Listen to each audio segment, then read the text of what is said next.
Meanwhile, Iranian President Hassan Rouhani has issued a warning against any attempts to bring Iran's oil exports to a complete standstill.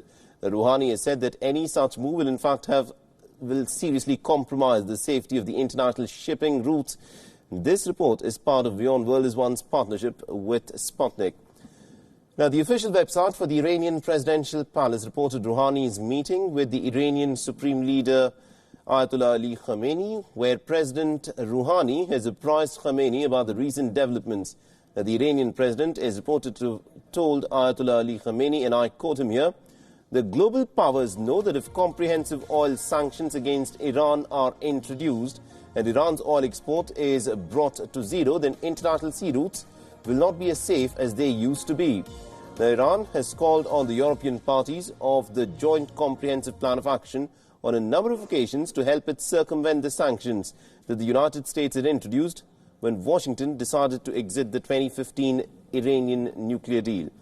The Hassan Rouhani's warning comes a day after the U.S. Secretary of State Mike Pompeo had warned Greece and other nations of the U.S. sanctions if Iranian oil reaches Syria.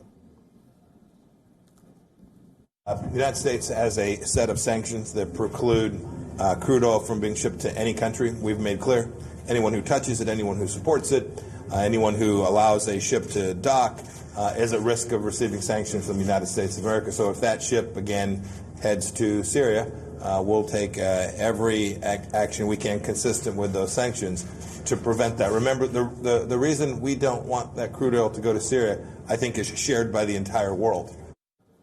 Now, the United States, which withdrew from the Iranian nuclear deal back in 2018 and reimposed the previously listed sanctions, seeks to reduce Iran's oil exports through restrictions targeting its oil industry. It has also issued warnings regarding the Iranian supertanker which set sail from Gibraltar after having been in detention for over a month. The Adrian Darya, that formerly was known as Grey Swan, left the coast of Gibraltar on the 18th of August, and ship tracking data showed that the vessel was in fact heading to the Greek port of Kalamata.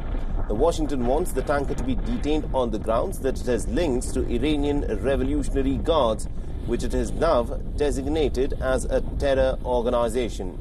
Tehran had warned the United States against seizing the tanker in international seas.